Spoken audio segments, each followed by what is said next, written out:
Thank you everyone for coming today. My name is James Cohen and I'm the Executive Director of Transparency International Canada. Before we begin today, I would like to acknowledge that we are on the traditional territory of many nations, including the Mississaugas of the Credit, the Anishinaabe, the Chippewa, the Haudenosaunee, the Wendat peoples, and now home to many First Nations, Inuit, and Métis. We are here today for the launch of a new report, Opacity, Why Criminals Love Canadian Real Estate and How to Fix it. TI Canada is the Canadian chapter of Transparency International, the world's leading anti-corruption movement that has been fighting for greater transparency and accountability around the globe since 1993, and TI Canada was established in 1998. TI Canada has worked on this report with our partners at Publish What You Pay Canada and Canadians for Tax Fairness, thanks to the support of Open Society Foundation and Hewlett Foundation. I'll turn the microphone over to my colleagues at Publish What You Pay Canada and C4TF in a moment, and then we'll hand the floor over to our report author, Adam Ross. This report is a follow-up to TI Canada's 2016 report, No Reason to Hide. In that report, we reviewed the problems associated with the lack of beneficial ownership transparency and showed how people can use Canadian companies to commit crimes while remaining anonymous. Canada has been criticized by the Financial Action Task Force for our weak rules and by TI for not living up to our G20 commitments on beneficial ownership transparency. In that report, we also investigated the 100 most valuable properties in Vancouver at the time and found it was impossible to identify the true owners of almost 50% of those homes. In this report, we look at opaque ownership in real estate with a focus on the Greater Toronto Area. Canada's lack of beneficial ownership transparency serves as a welcome mat for dirty money to be parked in our real estate. Real estate is a favorite tool for crooks, kleptocrats, and tax dodgers to hide their ill-gotten gains. In the wake of the Panama Papers investigation, reporters found that Canada is being sold with the term snow washing, i.e., bring your dirty money to Canada and it will be cleaned like the pure white snow.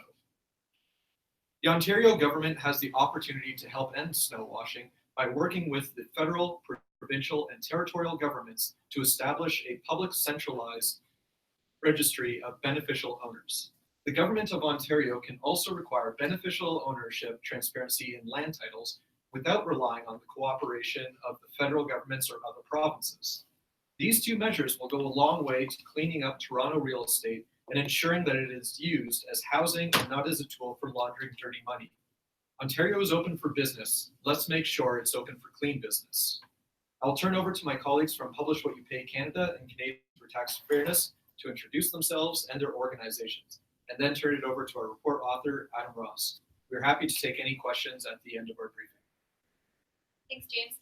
I'm Emily Nickerson. I'm the Director of Publish What You Pay Canada. Publish What You Pay is part of the global Publish What You Pay movement of civil society organizations working to make oil, gas, mineral governance more open, accountable, and equitable, and responsive to all people. As a movement, we envision a world where all people benefit from their natural resources today and tomorrow. Publish What You Pay Canada has been at the forefront of the national movement for transparency in the Canadian extractive sector, championing and driving forward the passage of legislation that requires Canadian extractive companies to disclose their payments to governments for projects both in Canada and across the globe. We also support the use of this disclosure through global advocacy efforts. As part of our transparency promotion, Publish What You Pay Canada has been working with Transparency International Canada as well as Canadians for Tax Fairness to call for a public registry of beneficial owners in Canada. We released this report December 2017, looking more into this issue, and today's study furthers this work. Thank you so much, and I'll pass it over to Sasha. Great, thank you so much, Emily. Good afternoon. My name is Sasha Caldera, and I am the Beneficial Ownership Program Manager at Canadians for Tax Fairness. Canadians for Tax Fairness is a registered nonprofit organization whose aim is to raise public awareness of tax justice and to change the way Canadians talk about tax. We advocate for fair and progressive government policies aimed at building a strong and sustainable economy, reducing inequalities, and funding quality public services. Money laundering and tax evasion go hand in hand. Canada loses $8.7 billion in federal tax revenue due to all forms of evasion each year, and this is a conservatively estimated figure. We fully support the findings within this report and believe that Canada can address this problem through effective public policy. The time for parking dirty money in shell companies needs to come to an end, and our coalition is launching a public campaign to end snow washing. You can learn more by visiting endsnowwashing.ca or following the hashtag on Twitter, EndSnowWashing. I would now like to refer to our report author, Adam Ross, for an overview of findings. Thanks, Sasha. Good afternoon, everyone. Before I get into our findings, I'd like to take a few minutes to set the scene and provide some context. I think we can all agree that money laundering is harmful and is criminal activity that should be deterred. In the context of real estate, money laundering has a number of negative societal impacts. Toronto is among the world's least affordable places to live. Rental properties are in short supply, and buying a home in the city is out of reach for many people. At the very least, dirty money exacerbates this affordability crisis by adding extra demand for buyers who have a perverse incentive to overpay for properties in order to wash more dirty money through a transaction. None of us wants to live next door to a criminal or to a property that sits empty and unmaintained. A 2004 study cited in our report found that more than half of money laundering cases pursued by the RCMP involved dirty cash washed through real estate. A more recent global study by the Financial Action Task Force showed that a third of cases involved real estate as a vehicle to launder money. So what makes real estate so appealing to criminals?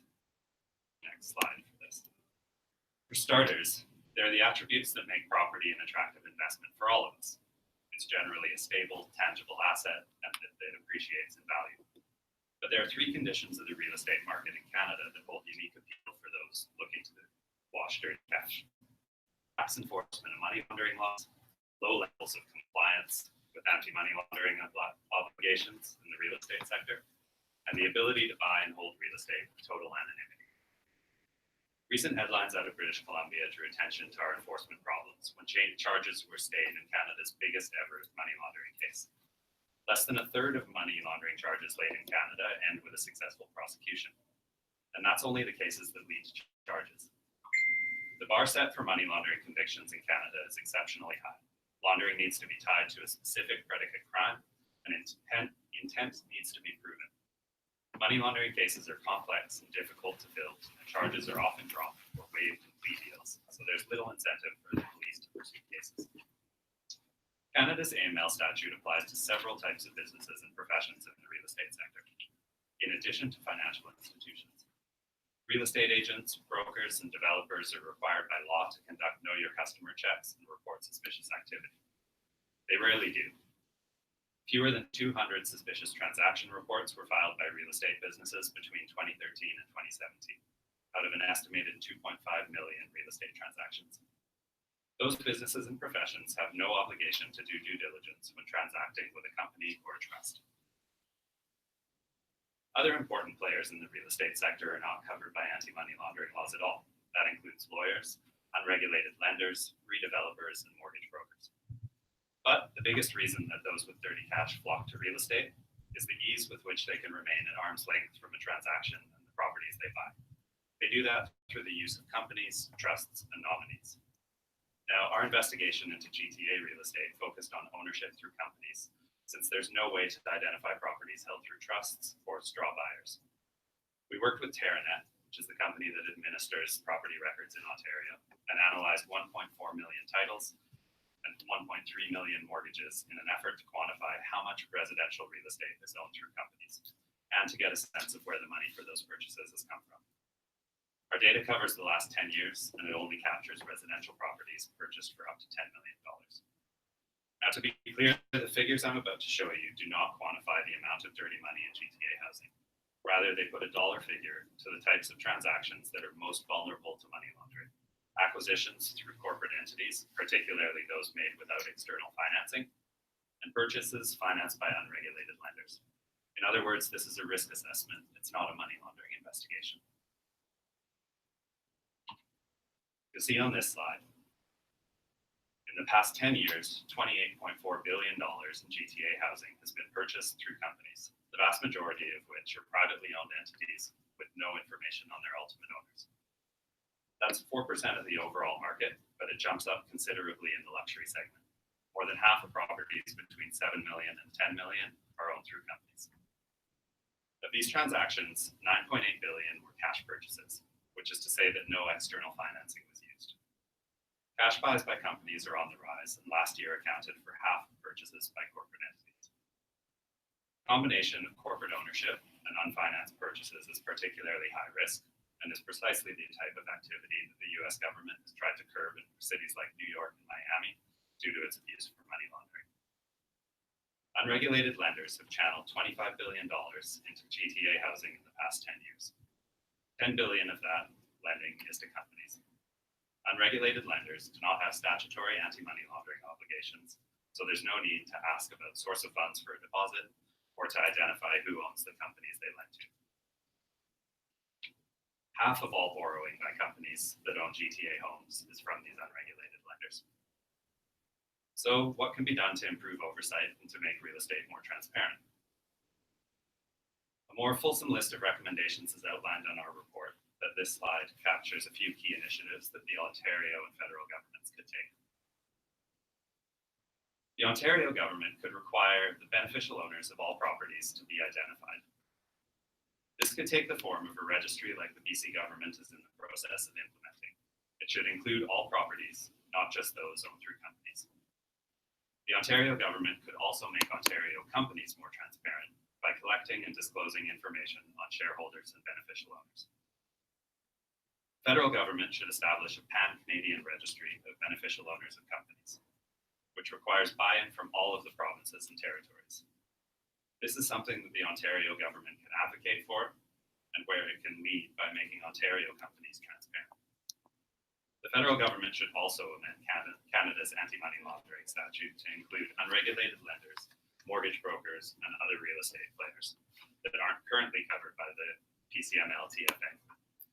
As a matter of priority, they should find a way to include Canada's lawyers in our AML regime and extend beneficial ownership checks to real estate businesses. Creating the regulatory framework is not enough, however. The federal government needs to improve compliance with the PCML-TFA and make more resources available to law enforcement to pursue money laundering. To that end, we're encouraged to see announcements in the federal budget that pledge to lower the threshold for money laundering prosecutions and to provide millions in additional funding for complex criminal investigations. But there's still much more that our federal and our provincial governments could be doing. Thank you very much. Thank you, Adam. If there are any questions, we're happy to field them now.